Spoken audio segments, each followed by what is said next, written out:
Okay, welcome everybody. Hope everybody's doing well. I hope you came with your hot cocoa with the snow. In any case, we're just about ready to start the I guess we can call it the second half of the book of Exodus, where there's a lot of focus on the construction of the Mishkan, of the Tabernacle, of the sanctuary in the desert. And from this point until the end of the book, there's not much drama except for one portion out of the next 5 portions that we have left for the second book. There's only one portion with drama, which is the story of the golden calf, which we'll get to a little bit today, even though it's not in this week's parsha. We just want to put the story in context. But we have no less than 4 portions that discuss the building of the tabernacle, 2 that discuss the commandment where God tells Moshe how to build the temple in the desert, and then another 2 portions. Then you have the break with the story of the golden calf, and then you have another 2 portions that describe how the Jewish people actually built the tabernacle and constructed the temple in the desert. So there is a lot of attention given to this story, even though seemingly it doesn't seem that important, and it also doesn't really apply in the practical sense. It doesn't really apply for all generations, because once they got into the temple, once they came, the portable temple was just for the period that they were in the desert. Once they came to Israel and they built a more of a permanent structure, and ultimately they built the temple in Jerusalem. So then a lot of the walls and the coverings of the Mishkan, of the tabernacle, no longer were used. The vessels were used, but not the structure itself. So what that gets us to is the discussion of why does the Torah give it so much attention to something which was really more temporary.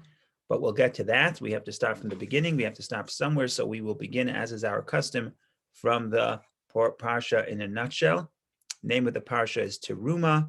Literally, Teruma means like a gift. So the parsha in a nutshell reads as follows. The people of Israel are called upon to contribute 13 materials: gold, silver, and copper, blue, purple, and red dyed wool, flax, goat hair, animal skin, wool, wood, olive oil, species and gems, out of which God says to Moses, they shall make for me a sanctuary, and I shall dwell amidst them. That's the commandment. V'asuli mikdash, they will make for me a sanctuary, and I will dwell amongst them. On the summit of Mount Sinai, Moses is given detailed instructions on how to construct this dwelling for God, so that it could be readily dismantled, transported, and reassembled as the people journeyed in the desert. In the sanctuary's inner chamber, behind the artistically woven curtain, was the ark containing the tablets of testimony engraved with the 10 commandments. On the ark's cover stood 2 winged cherubim, hammered out of pure gold.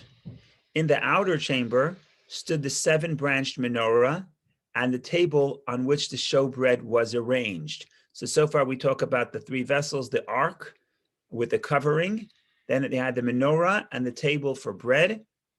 Did they mention the altar? I don't see that yet. Maybe I'm missing something. The sanctuary's 3 walls were fitted together from 48 upright wooden boards, each of which was overlaid with gold and held up by a pair of silver foundation sockets. The roof was formed of 3 layers of coverings: tapestries of multicolored wool and linen, B, a covering made of goat hair, and C, a covering of ram and tachar skins. Across the front of the sanctuary was an embroidered screen that held up by 5 posts. Surrounding the sanctuary and the copper-plated altar which fronted it was an enclosure of linen hangings, supported by 60 wooden posts with silver hooks and trimmings, and reinforced by copper stakes. In other words, there's really 3 chambers, 3 parts of the tabernacle. You have the innermost chamber where the ark stood. That was called the Kodesh HaKodashim, the Holy of Holies. You had the outer chamber called the Kodesh, called the Holies, where they had three vessels. They had the menorah, they had the table, and they had the altar for the incense. And then they had the courtyard, which was outside, the courtyard where they had the copper, where they had the outer altar, copper-plated altar, where they would offer the offerings. And that is the story in short. If you want more details, this parsha is packed with details and specifics. So if you're an artist or an architect, this may be interesting to you. If you're not, then you have to figure out, what do we do with this parsha? What is the what's the lesson we can derive, and how is this relevant in our life? So that is the big questions that we want to discuss. And of course, I'll give away the point right now. No secrets here. All the commentary, virtually all the commentaries, starting from the Medrash down all the way to the Kabbalistic commentaries and the Hasidic commentaries, all say the same thing.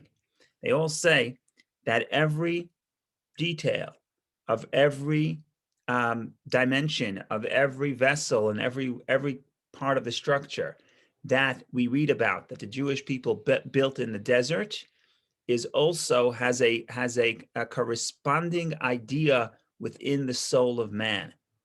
So one way to read the next 4 portions or 5 portions is that whenever it says they built something at this dimension or they built something in this way, what we really want to think about, what does it symbolize? What is the spiritual equivalent that we want to build within our own soul? And some connections are easier to find, some are a little more harder to find, but that's the big idea. So we're not just thinking about what the Jewish people built in the desert, but we're thinking about what do we build in our own life? Now, this idea it goes back a long time, and it goes back to one of the verses in the Parsha, which is a very general verse, which we read in the nutshell, but I want to show it to you inside because it is a critical verse here to see. So if we share the screen and you look at the beginning of the portion, so this is the opening phrase of the portion, Exodus chapter 25. The Lord spoke to Moses, saying, "Speak to the children of Israel and have them take for me an offering from every person whose heart inspires him to generously. You shall take my offering. This is the offering that you shall take from them: gold, silver, copper, etc." And we have all the specific ingredients necessary to build the altar. And then we skip all the way to verse 8. And verse 8 is the commandment. "And you shall make me a sanctuary, and I will dwell in their midst." This is the verse. "V'asu li mikdash," make for me a sanctuary. Now the commentaries explain this commandment is not limited to the sanctuary that the Jewish people built in the desert. This is the commandment to build a sanctuary to God in every generation in its own way. So in other words, the commandment to build a temple in Jerusalem on the Temple Mountain, on Mount Moriah, the commandment actually is this verse 8. "Make for me a sanctuary, and I will dwell in their midst."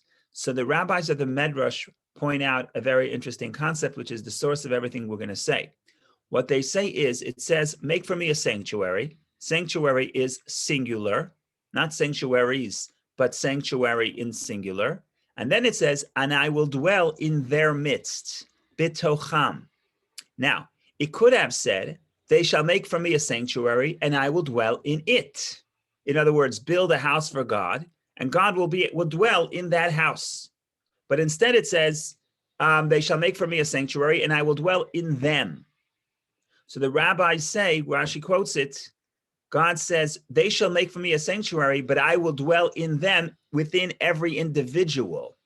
In other words, it's not that we make a home for God and God dwells in that home. That's true as well. That's true too. That's the simple meaning. God does dwell in the sanctuary, either in the desert or in Jerusalem, and the Temple Mountain is the holiest place in Judaism. All this is good and true. But in addition, because the grammar is written in the plural, it could be read, if you make a sanctuary, God will dwell in the heart of each person. And that's the source to what the Kabbalists and the Hasidic commentaries, and actually more broadly, all the commentaries really say, is that in addition to the physical sanctuary, we also have a spiritual sanctuary, and we create in our life. And if you actually read what the commandments are and what the vessels are and what the dimensions are, that everything has an equivalent within the human soul. And therefore, this is not just learning history, but this is learning how do we bring God into our life. That is the story. Rabbi, it's something you've always said. It's about sacralizing matter, that matter in the service of God. Correct. This is the prototype for that. Yes. So let's start from the Jill's point, and Jill's been around. Jill knows what the Hasidic interpretation is. Of course, that everything we do in this world is really, in a sense, making a temple for God. In other words, it's a very strange concept. To make a sanctuary to God is a very strange concept, because if you think of religion as a way to connect to spirituality, a way to almost like escape the physical world, which is pretty much what all religions try to teach, then what does it mean that God needs a home? What does it mean God needs a place where God wants to dwell in this physical world? Seemingly, God is in the spiritual plane, and we want to escape the spiritual plane, escape the physical plane, and connect to God. So Judaism emphasizes, certainly the Hasidic interpretation emphasizes, puts great emphasis that Judaism really teaches that what God wants most of all is to have a home in the physical realm. If God wanted us to be spiritual, then he would create angels, and he's got plenty of them. We don't have to go through the hassle of creating this physical world. Or this physical universe, I should say. So why was the physical universe created? Because God wants a place to live God wants to live in the most unlikely places, right? It's like human beings. Human beings, they want to go and they want to colonize the moon or Mars. Now, if you ask me, we have a big enough trouble surviving on Earth. Why would we want to settle Mars? It's just making it harder. But there is an appeal.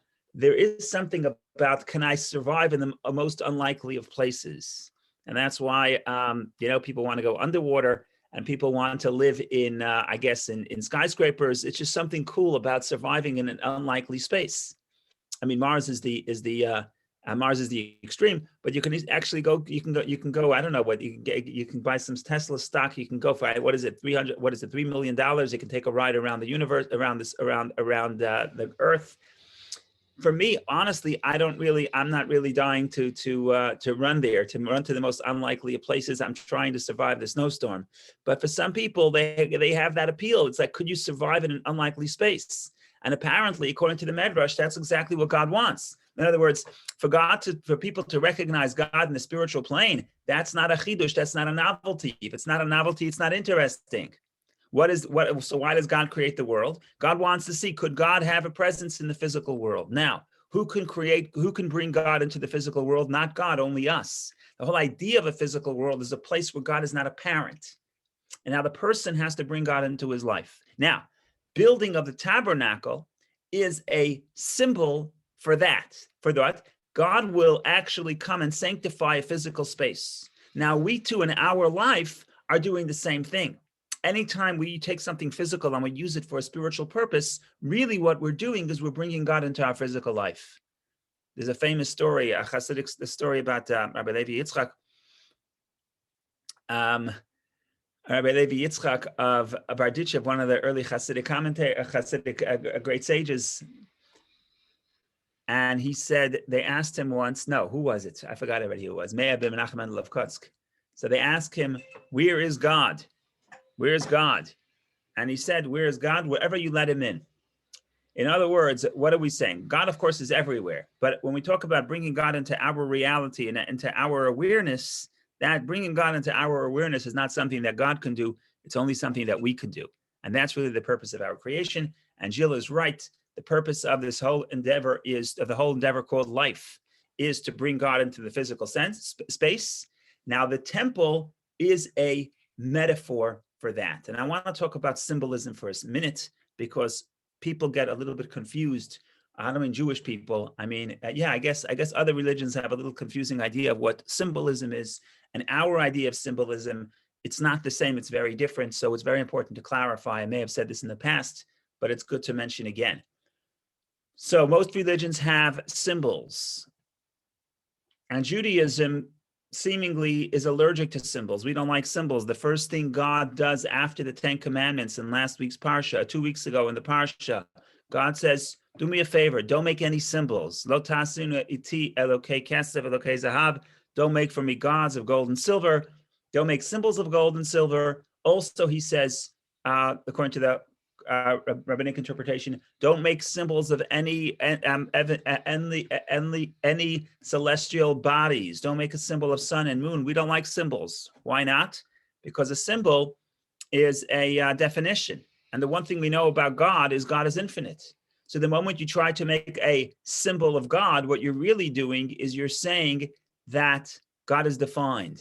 And the only thing we know about God is he's undefined. The moment you can describe it's already a definition. Okay, so no symbols. Symbols are out. The problem is that it seems that Judaism does have symbols. You'll see in this parsha, there's a menorah, there's an ark, there's all kinds. The temple is a symbol. What exactly is happening here? Are we pro symbols? Are we against symbols? How are we to understand symbols? Sometimes you go to the synagogue, you see a lion on the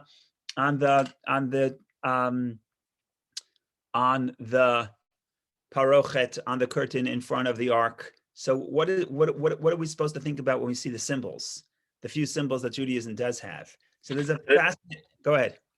Rabbi, symbol as metaphor is different as symbol as the thing that stands for the thing itself. Okay, so you're saying metaphor, we're abstract thinkers, and when we see a metaphor, unlike other faiths, we don't make the mistake. We don't think that God is that thing, it's just a symbol. Okay, but I'm going to say a little bit further. The problem with the danger of that is that people are tangible, and when we see something, it's very hard for us to think abstractly when there's a symbol for something concrete. And indeed, there is a commandment. We're not allowed to make any symbol for God. That's like one of the most important principles of Judaism. So here's the key. The key here is that other faiths, when they have a symbol, it's a symbol for what God is. And that we don't do, because even though we understand it's a metaphor, we can't do that because there's no comparison between any physical symbol. Any definition cannot be a symbol for something that is undefined. Okay, so what is the symbol that we have in Judaism? In Judaism, the symbol is not what God is. The symbol is what we should become. That's a whole nother story. It's not a symbol for God. It's a symbol for us. What am I called upon to do? That's something that's completely kosher. In fact, it's positive because it doesn't tell. It's not defining God. It's almost giving me what to aspire to of what I need to become. Now, Rabbi, isn't that the name Yud Hey Vav Hey? And there's a book called God is a Verb. I mean, that would sort of fit in with what you're saying. I hate to even use the word process because it's much deeper than a process, but it's an active something. Well, in other words, what you're saying is the book God is a Verb, I think, is trying to tell you that Judaism focuses on action and we don't focus on picturing God because we can't. Now, the name Yud Kei Vav Kei is the name of God. Basically, what that name means is that name means is the name that has no definition. It's the name that past, present, and future are all embedded in one. But even names and words you can explain, but symbols for God is prohibited in Judaism, because no matter how much you talk, people are still gonna give us a definition of what God is, and there is no definition. Other than there is no definition, there is no definition. Once I define God, he's no longer God. Okay. But again, it's important to understand that, I don't know if the light is getting better or worse. It's important to understand that symbolism is what we need to become. And therefore, when we go to this week's Parsha, Ark, what does the Ark teach me? Not what does it tell me about God? What does it tell me about me? Menorah, what does it tell me about me? The structure of the temple. This is not some picture of how I understand God. That too may be, but it's much more a reflection of myself. And some of the Kabbalists say it's a reflection of the universe. But certainly when we come from that perspective, now when we're going to start reading these portions, now everything changes. It's not so much a focus on the historical vessel that they built, even though we have to do that as well. But what is the meaning? The meaning is not so much of what, this is a symbol for, it's not at all, this is a symbol for God. It's a symbol. What does it mean for us? How do I apply this in our life? So there's a lot to say. I want to say one or two general points, and then we could start talking about individual vessels. So that's the plan for today.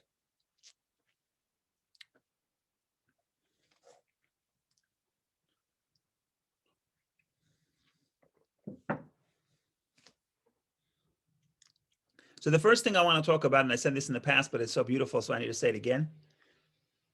The first thing is, let's talk very general. Let's take bird's eye view. If you look at the tabernacle, the Mishkan, give me a second. Let me see if I can find a picture of this.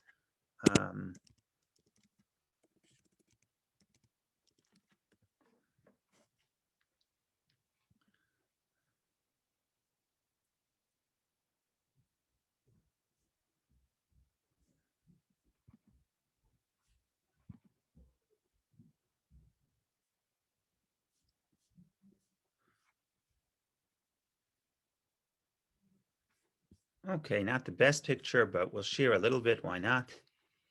Screen share.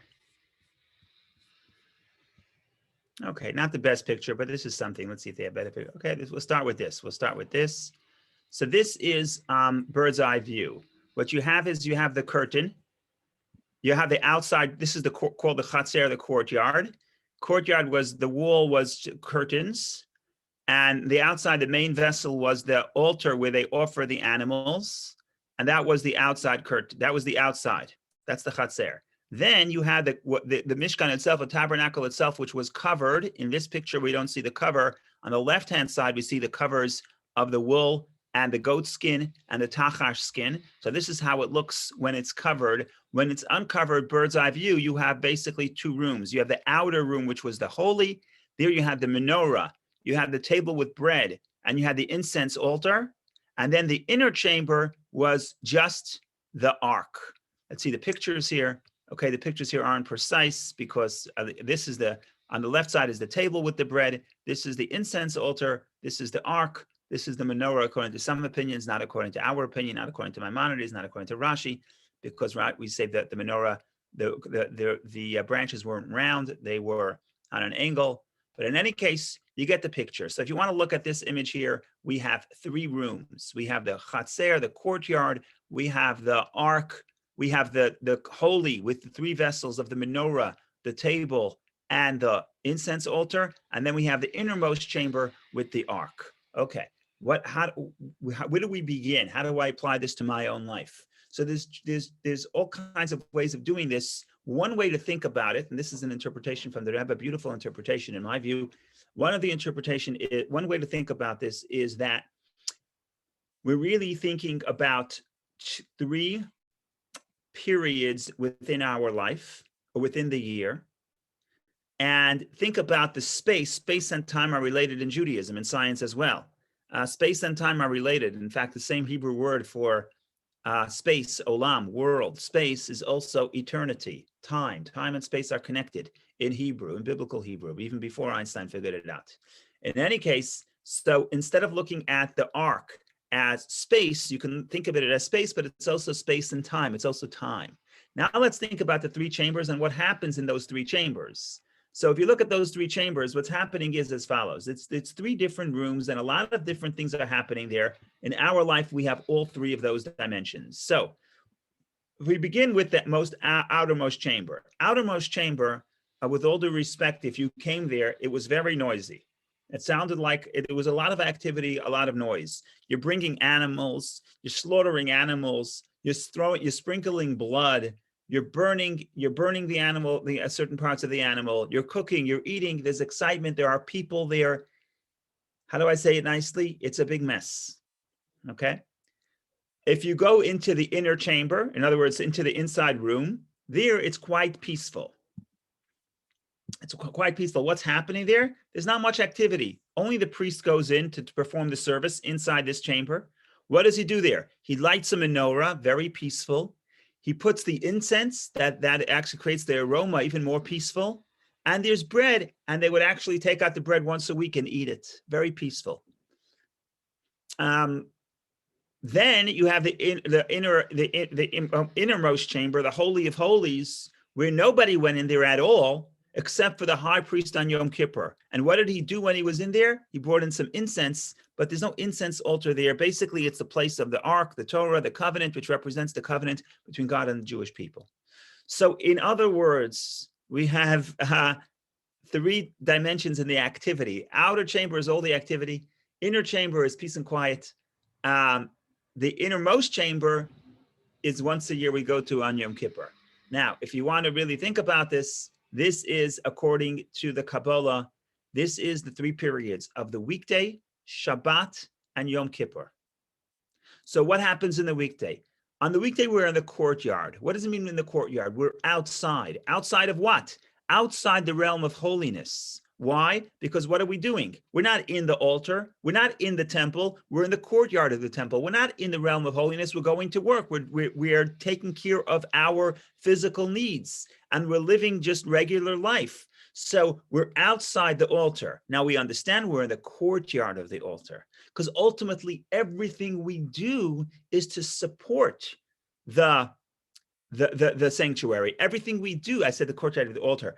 We're in the courtyard of the temple, because everything we do, even if we're outside the temple, what we're really doing is to support the holiness in our life. So even if I go to the work, or I go to the field, or I go plant, or I go run errands, whatever I'm doing, I'm not in the temple, but I'm in the courtyard of the temple. Now, what happens in the courtyard of the temple?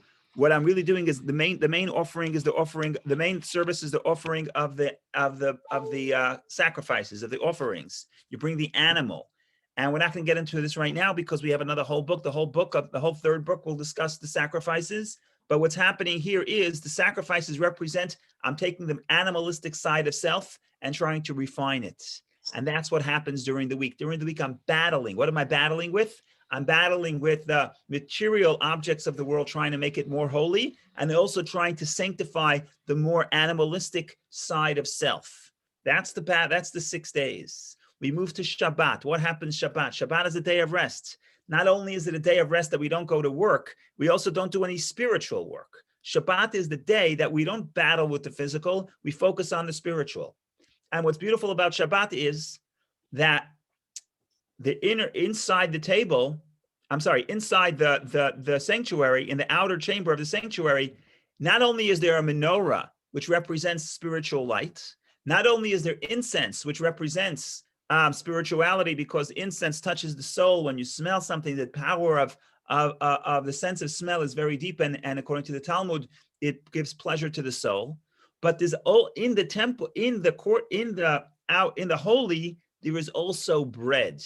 What does that represent? That represents that on Shabbat, even the food and drink and even the physical things we engage in, they become holy. That's what Shabbat is. During the week, when I'm engaged in the world, when I'm eating lunch, it's a battle. I'm trying to elevate the food. I'm trying to make the food more holy. On Shabbat, because of the sanctity of Shabbat, on Shabbat, it's not a battle. It's Shabbat, whatever I do on Shabbat, it itself becomes holy because it's in the sanctuary. And finally, I go in some sense, the holiest space is the Holy of Holies of Yom Kippur. Yom Kippur, there's no food at all. There's no bread. In the outer chamber, there is holy bread. Yom Kippur, there's no bread at all. We're completely spiritual. All we feel is we're one with God. We have the covenant and the Ark of the Covenant, which represents the fact that we're one with God, as we will elaborate. But in that sense, where are we supposed to be? What's the best place to be, so to speak? So what the Torah is telling you is there is no best place to be. Every person has to move between all 3 dimensions. While it is true that you're the closest to God, maybe you feel the most spiritual on Yom Kippur, but that's not where God wants you to be most of the time. You have Shabbat, you have the weekday, and if you look at this symbol, again, this is not a symbol for God, it's a symbol of what I have to be, and I see the weekday in the courtyard, I'm outside supporting the temple, but I'm not in the temple. I'm in the physical world. Shabbat, I enter the temple where even my physical needs become a mitzvah. Everything you do on Shabbat is a mitzvah. Pleasure, food, drink, even intimacy is a mitzvah on Shabbat. It becomes holy on Shabbat. And then you come to Yom Kippur, which is we're completely angelic. We don't focus on any of the physical needs. But the key here is we don't get stuck in any one of those chambers. We keep moving back and forth. So that's one way to think about this structure. It's not only place, but it's also time. So that's one view on the general idea of what the Mishkan represents, what the tabernacle represents. Rabbi, it's also resonant with the rest of us because it sort of talks about the brain, and the brain is the lowest, I think the limbic system, the animal part of the brain, then the sensory part, and then it goes up to the others. So it's like a picture of the human psyche. Right. Some And people say, also it's really resident in every human being that this is the structure of your inner how you operate, whether you know it or not. correct. It's also, some people will look at it as even the form of the body. You have three chambers. You have the head, you have the torso, you have the feet, and primarily the feet is more action, and torso represents emotion, and the brain represents the wisdom. And in some sense, the innermost chamber is the ark. That's the wisdom. It's And also it's transpersonal. correct. And the innermost, and the fact that the separation from the outside is curtains. We're sort of permeable. I mean, the whole image, and that's a metaphor, Rabbi. It's not to be taken literally, but it's a real picture that seems to be true without you knowing why it's true. Correct. You just feel Correct. it's It's a true. good point. It's a good point about the curtain, which means that there's supposed to be influence from one chamber to the next. It's not like we're three different people on the weekday, on Shabbat and Yom Kippur, but the way we are on Yom Kippur affects us the rest of the year, because we understand the holiness of Yom Kippur, so we're affected the rest of the year. Same with Shabbat and the weekday. If I had Shabbat affects who I am during the weekend, and the days of the week affect who I am in Shabbat. So there is interconnectivity between all three. Absolutely.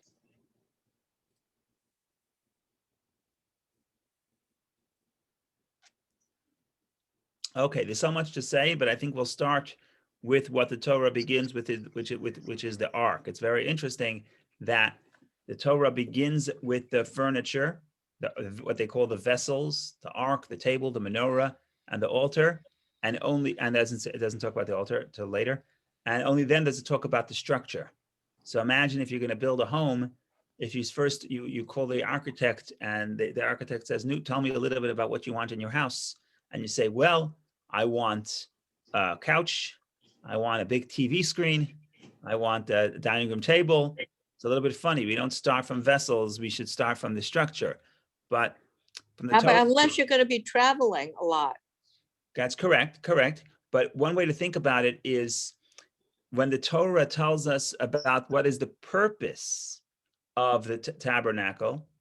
So the purpose is the vessel. Now, the structure houses the vessel, and practically speaking, when they built it, they first built the structure and then built the vessels. But if you say, why do I want my house? What is the real purpose of everything? Ultimately, the purpose is not the walls. The purpose is what you do there, and that's the ark. So according to Nachmanides, for example, the purpose of, there's a debate, what's the main ingredient in the temple? And at least according to Nachmanides, the main ingredient of the temple is the ark. Why? Because the ark represents the fact that God dwells amongst the people. What is the ark? The ark is the Torah. And just like God dwelt, Nachmanides says a beautiful idea. He says that just like God came down to the Jewish people at Sinai and revealed his will to the people at Sinai, when we take the temple with us, when we take the ark, really with the ark, when the ark is with us and the ark houses the 10 commandments, the tablets, what it's really doing, it's really perpetuating the revelation at Sinai. Because what is the revelation at Sinai? God comes to the human being and informs the human being of his will. Well, every time we study Torah, in a sense, there is a revelation. It's similar to the revelation at Sinai. Maybe it's not as grand. Maybe the fireworks are not there. Maybe we're not trembling because we don't see the thunder and the lightning. But in essence, the Talmud says this, just like when we stood at Sinai, we have to stand in awe. Every time we study Torah, in a sense, we should be standing in the same awe because it's the same thing happening again. What's happening? I open up the Torah. This is God speaking to me. Okay, so at Sinai, he spoke to 600,000 people, and we were able to hear the voice. Now I'm hearing my own voice. I'm hearing my own voice. But what are the words? The words are the words of God. So in other words, the ark represents the Torah, and the ark represents the most important ingredient, at least from the perspective of Nachmanides. So let's read a few verses about the ark, and then we will try to offer some insight, both from the Kabbalistic perspective and other perspectives as well. And the good news is that if we don't finish today, going through all the vessels, the good news is that you don't have to wait for next year. because this is all repeated in the Torah. So in 3 weeks from now, all this will be repeated again, which will give us opportunity to make a little bit more progress. I guarantee right now, we're not going to finish everything there is to say. We're not going to cover all the vessels or all the dimensions, but we have to start somewhere. Like Rabbi, can I interrupt you for a second? Please. Question: can you repeat what you taught about olam being space and time? That sounds really interesting, but I didn't get it all. Okay, so in the Hebrew language, every language has a Hebrew language is a divine language. We call it Lashon HaKodesh, the sacred tongue, because we believe that God creates. The Hebrew language was created by God, as opposed to all other languages, which is a human convention. So that's the premise, that when you think about Hebrew, you really have to think deeply about what the words mean and what the connections are, because there's really divine insight. Now, some of those connections you don't have to create; it's right there out in the open. So, for example, there's the word olam. This is the example we're referring to. There's the word olam, which is an interesting word, because it could start with because olam literally means world, but world is space. But olam also means time, also has a dimension time. So it's olam is, for example, the collective space is olam, the whole world. Basically, you're saying the collective space. But olam also means forever. Forever means ad olam. In the Bible, you have min olam ad olam is forever. Va'avado le'olam, last week's parsha, he'll serve him forever. Okay, it doesn't mean forever. It means forever forever means within the cycle of the Jubilee. But olam means forever. That's what the word means. So olam could mean the collective space. The collective space, which is the world. And olam can also be collective time, all of time. And it's the fact that the same word combines both is fascinating, because why would you come up with the word? Why would you combine these two things? Nobody ever understood time and space to be related. Time is, they're two different dimensions. But it's interesting that now that we know that time and space are very much related, and if you turn the space, you affect the time as well. You affect speed, you affect the speed of light. These two things are very much, in the theory of relativity, they're very much connected. So it's interesting that Hebrew connects both. So that in Sefer Yetzirah, the earliest Kabbalistic work, it says there are 3 dimensions. There's olam, shana, nefesh. There's space. There is time, and there is the soul. In other words, the human being, the observer. So it's fascinating how far back these ideas go within Judaism. Rabbi Einstein. It's interesting that Einstein was Jewish, and would a person from any other tradition have put those things together? Yes, I don't know. Even if he didn't know it, I mean, yeah. So it's you're coming from a culture where that makes these connections. How much Hebrew he knew, I don't know, but was it in the spiritual DNA? Certainly so. Also, Joseph interpreted the dreams. He also connected time and space, which nobody else. Correct, because when Joseph's brilliance was that objects, unlike in the ancient world where objects meant events, Joseph understands that objects means time. Something tangible could mean time. And that's why when he saw the 7 cows, he said 7 years. And when he saw that the 3 grapes and the 3 baskets of food, he understand they mean 3 days. And that was his big innovation. So we discussed that in Genesis. Beautiful. Yes. So Rabbi, so help me try to translate then. Kol ha'olam hu gesher tzar ma'od. How would that fit in with time? That's in that sense that olam is space, the whole world. That's space. All I'm saying is that in other contexts, that same word olam could be used as space. So when is it used as time and when is it used as space? You have to look at the context of the verse. So usually the more common one, in fact, in modern Hebrew, olam is more commonly used as the world, which means space. But in biblical Hebrew, olam is actually much more common to be used as space in biblical Hebrew. As time. In biblical Hebrew, olam is forever. That's the more common usage. In modern Hebrew, the more common usage is olam is the world. But I guess they weren't talking about the whole world in biblical times. They would talk about the earth, the whole earth. So it's interesting that modern Hebrew has a different emphasis than the biblical Hebrew. Rabbi, what were the 3 aspects according to Sefer Yetzirah? They call it Ashan, which is an acronym for smoke. Olam is world, Shana is year, and nefesh is soul. So it's world, soul, a world, a year, and soul. In other words, space, time, and the human observer, or any observer. So that's if you want to translate it to modern science. But he calls it Ashan, Ashan, and it's connected to the biblical stories that on Yom Kippur, for example, God appears in smoke. Ashan. Ashan means all three dimensions. Ashan is an acronym for Olam Shana Nefesh, all three dimensions of time, space, and the soul, the observer. Okay, we're never going to get anywhere if we're talking about philosophy. We have a lot of work to do. We have to apply it to our life. We're not sitting in the world of the angels, in the world of Atzilut. We're real people. We got real business to take care of. So here we go. We jump right in. So I'm just going to read a few of the verses about the ark, and then we figure out what that means for us, because that's the most important thing.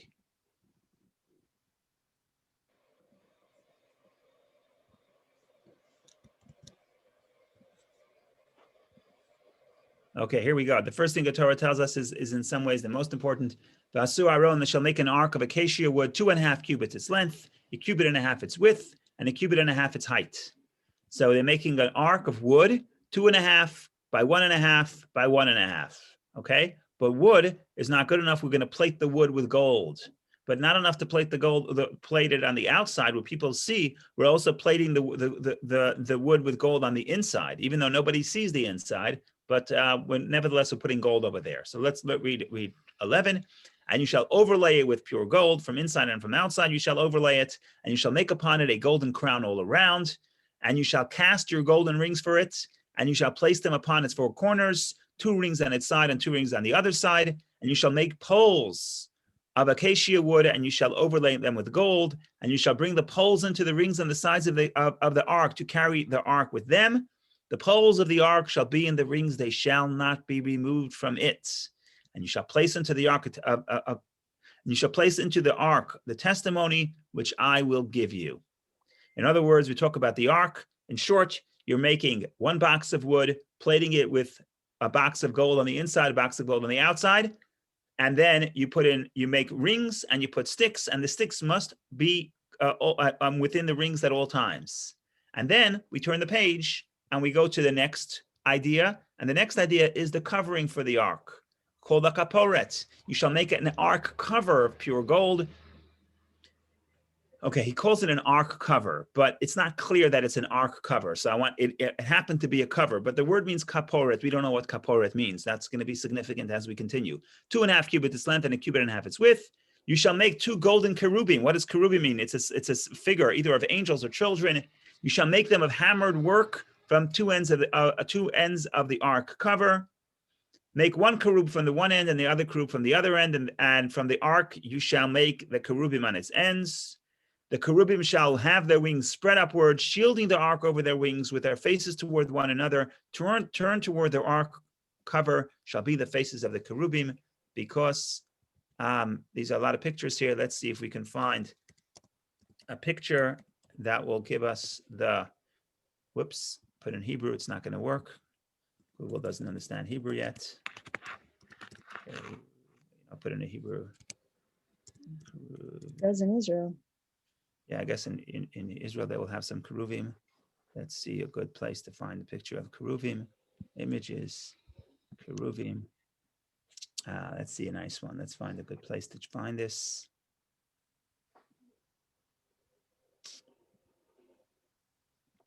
Temple.org. Okay, let's see what they'll tell us.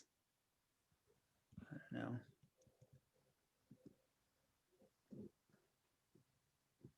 Okay, let's see.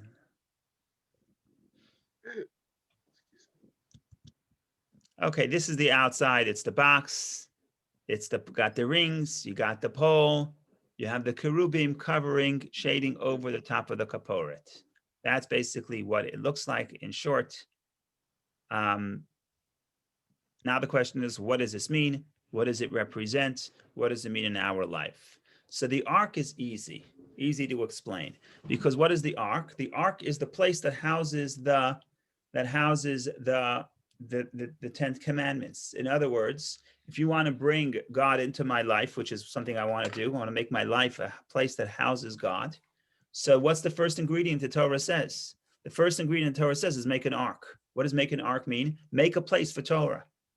So if you are studying Torah in your life, you have an ark in your life. So congratulations. If you're here Sunday morning in the snow, you could be sledding or skiing, or I don't know, could be anywhere else, and you're studying Torah, what you're really doing is you're bringing an ark, you're bringing the Torah into your life. And that's the most, in some sense, the most important ingredient, because that's how God dwells within our life, just like he came down at Sinai.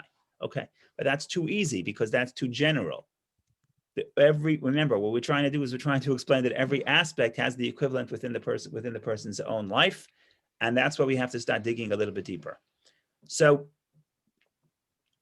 I think the one place to start with, I think we could start with, is the question of what exactly is the Kapowrit? What is the covering here?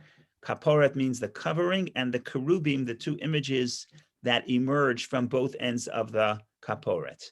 And what's happening here is, generally speaking, there is a debate between Rashi and Nachmanides how to classify the covering.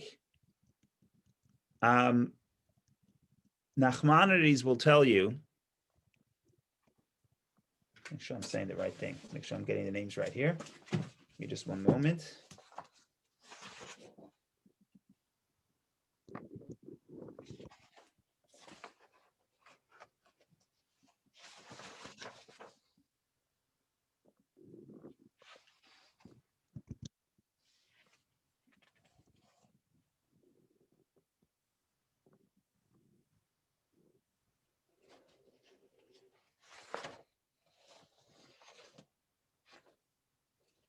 Okay, yes, Nachmanides will tell you that Nachmanides does not classify the covering. Nachmanides classifies the covering as one vessel with the ark.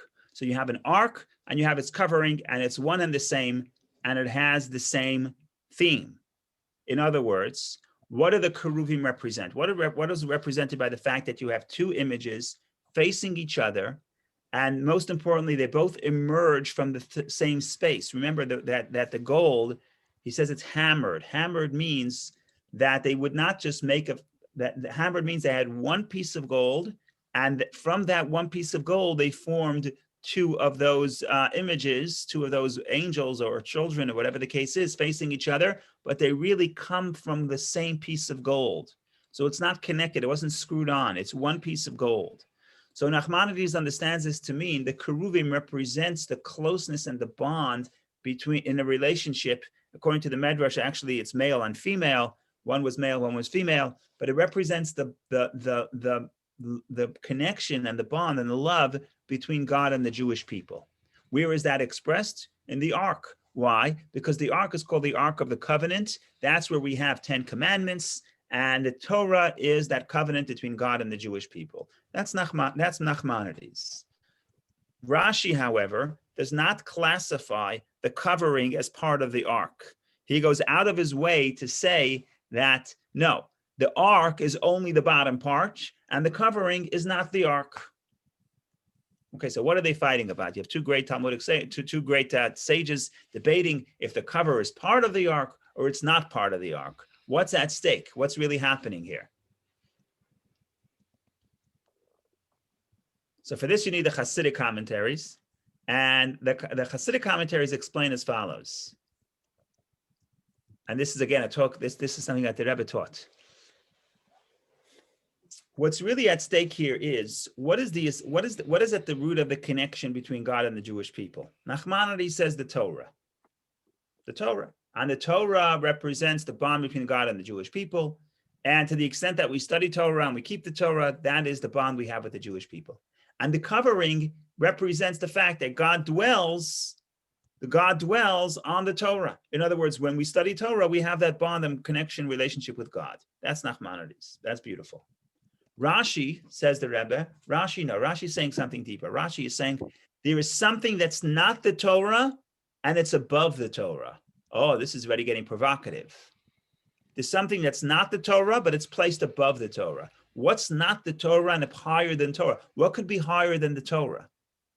So the Rebbe says, if you look at the word that the English Chumash translates as ark covering, but it doesn't mean ark covering. It says Kapowrit. What's a Kapowrit? So the word Kapowrit comes from the word kapara, atonement. So there's something that's higher than Torah. What's higher than Torah? Atonement. What does atonement mean? Atonement means forgiveness. Atonement means teshuvah, repentance, forgiveness. What are we really saying here? We're saying here is as follows, that we find within Judaism that the Torah is not the most important thing. How do I know? If I violate the Torah, my connection to God is not severed. If I violate the Torah, okay, so now I could return. And there is the concept of atonement. So atonement is actually higher than the Torah. Now, what is the root of the atonement? Why? Why does God atone? Why does God forgive? The reason why God forgives is because that the bond between God and the people is much deeper than the Torah. The Torah is basically, if you follow my instructions, I'm going to reciprocate and have a relationship with you. Okay, but if you don't follow, that's like telling your child, if you do what I say and you get it over a 90 on the test, then I'll take you to Disney World. Okay, fine. That's a relationship that's based on the rule book. If you follow the rules in this house, you get the allowance. If you follow the rules, we can have a relationship. And that's one form of a relationship. That's the Torah. And it's a beautiful thing because ultimately it allows for this relationship to develop. However, what happens if the child does not listen to the rules? So what's happening here is, says Rashi, there's something much deeper than the Torah. What is that? The essential love between parent and child. And the essential love between parent and child will exist even if the child does not listen to the word of, to the direction and the instruction of the parent. So according to what Rashi is telling us, that you know what's higher than the Torah, you know what's placed about on the Torah? That's the atonement. And what does the atonement come from? The atonement, what's the symbol for the atonement? The keruvim, the young children. When you have a young child, the younger the child is, the less the relationship is based on almost like, it's, I don't want to say contractual, the less the relationship is based on what they do and what they earn. That's when you feel the essential love. As the child grows older, it's actually harder to feel the essential love because you want them to achieve and you want them to be successful and you want them to strive and you want them to follow the rules. And therefore, sometimes it's harder to feel the essential love to your child when your child doesn't make their bed, right? But if your child is very young, it doesn't matter if he makes his bed or her bed. They could even cry in the middle of the night, and that doesn't detract from the essential love. So in other words, the big debate between Rashi and Nachmanides is Nachmanides says, when you look at the ark, what do you see? Nachmanides says you see the Torah. The ark houses the Torah, and the covering of the ark represents the love and the relationship which exists between God and the Jewish people through the Torah. That is Nachmanides. Nachmanides is saying the ark is the Torah exclusively. The ark and its covering is the same theme as the theme of the Torah. Rashi says, according to the way the Rebbe explains Rashi insists that no. Rashi insists that the ark is not the Torah. So the Rebbe says, okay, the covering is not the ark. The ark is the Torah, but what's the covering? The covering is not the ark. So what is the covering? The covering represents the essential bond between God and the Jewish people, which motivates, which allows for atonement. The word Kapowrit, atonement, because ultimately, even deeper than the Torah, our relationship with God is not predicated on the Torah. Our relationship with God is an essential relationship. That doesn't mean we don't have to make our bed. That doesn't mean we shouldn't study the Torah and apply it. But ultimately, that's not the foundation. Even greater than the Torah is the essential bond between God and the Jewish people, represented with the kerubim, the faces of the children facing each other. And that is the big idea here. That's the big debate.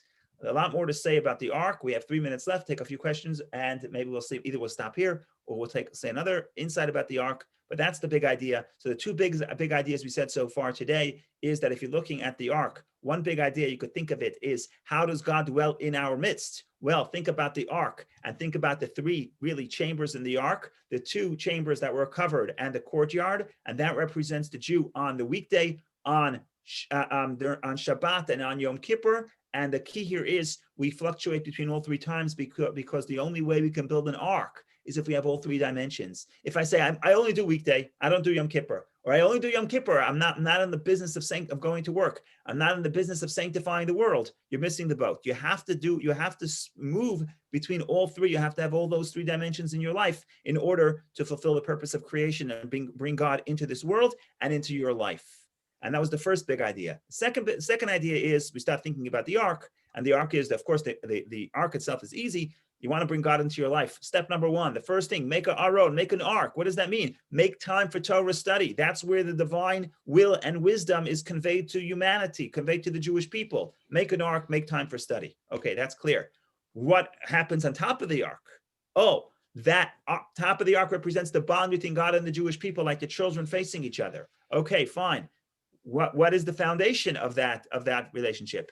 Nachmanides says that relationship is created through Torah. Rashi says there's something deeper than Torah. There's atonement. There's the essential bond that's even above the Torah, which is why if I violate the Torah, God still loves me and God still creates for the path for atonement, which is to return to the Torah. So this, ladies and gentlemen, is the big idea. Two of the big ideas. A lot more to say. Every detail could and should and has and will be expanded upon. But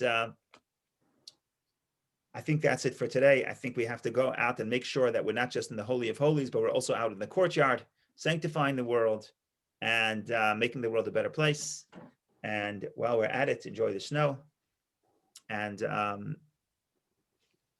only good things. We should meet each other in good health. Any questions, comments, jokes? Everything. I have a question. Go ahead.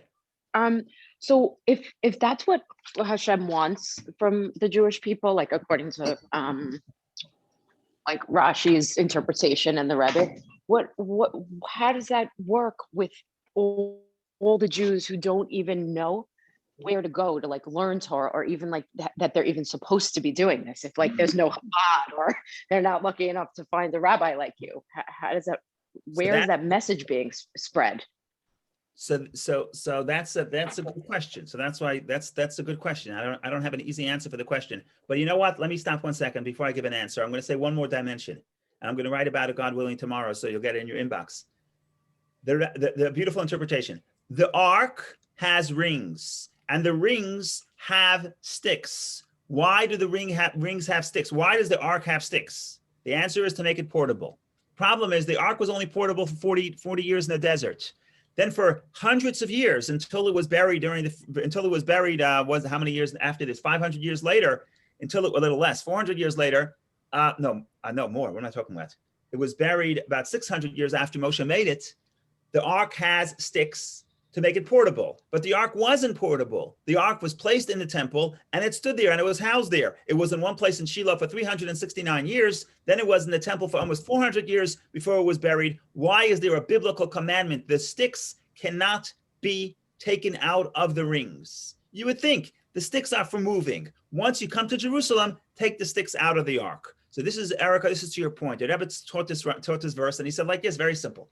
The ark is the Torah. What the mistake is that sometimes we enjoy learning Torah so much that we want to sit on the Zoom all day and study Torah. But what the Torah is telling you, the Torah that you study must have the sticks. What does the sticks mean? Make it portable. What does make it portable mean? It means that it applies to all generations, okay? But the Rebbe's interpretation is make it portable. It's our responsibility to teach the Torah, bring the ark to any place where we have access to.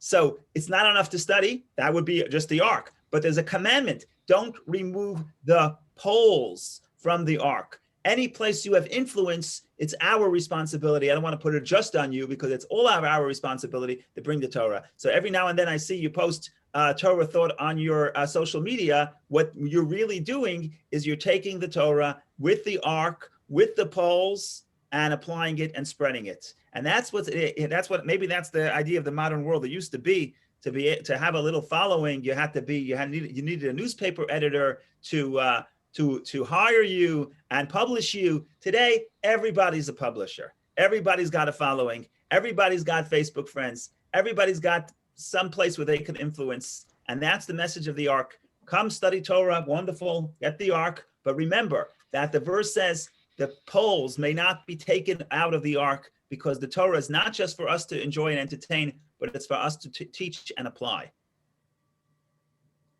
Thank you. That's a great explanation. So when I post Shabbat Shalom, like hopefully in my mind, I think, okay, not just Shabbat Shalom to everybody, but I also think like maybe one person will remember to light the candles. Absolutely. And that's the poles of that's the ark. That's the making it portable, applying it to teach it, bringing it to every space where you are able to influence. And if all of us do it, then before you know it, everybody will have access.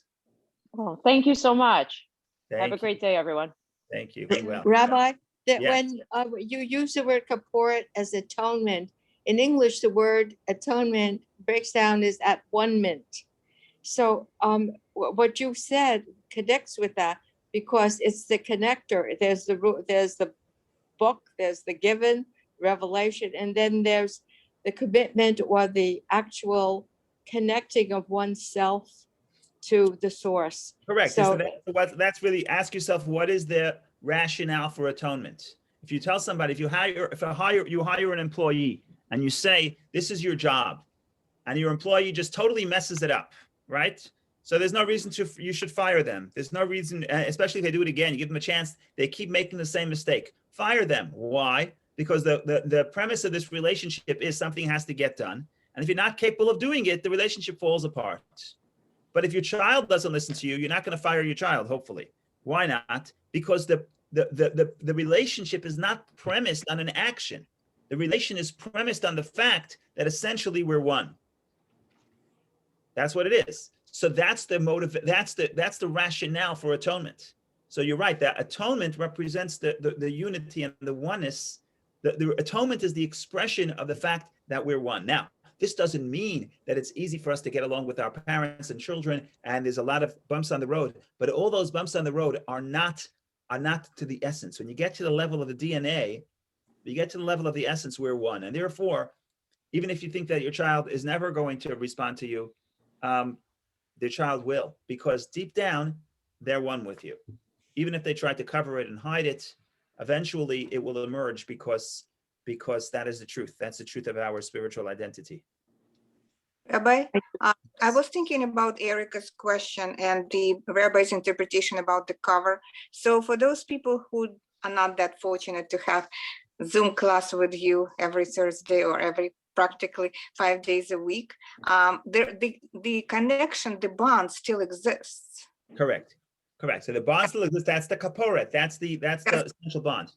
But again, don't get me wrong. Just because you have an essential bond with your child doesn't mean you're not going to ask your child to make their bed, or to get a good mark on the test, or to get an education. In other words, I'm not here to downplay the value of the Torah. The Torah is the relationship. The Torah intensifies the relationship, but that's not the foundation, and it's not the most important thing. The most important thing is the essential bond. And therefore, God says in the Talmud, regardless if they sin or if they don't sin, they're still my children. And I can't change my children. I can't change them for other people. You can divorce a spouse. You can't divorce your child. In other words, they could stop talking to you. You could stop talking to them. That's fine. That's all wonderful. But essentially, that essential bond will always exist. You're saying it's in the Talmud that you can't separate from your child, or you can't. Yeah, the Medrash says no. The Talmud says it about God.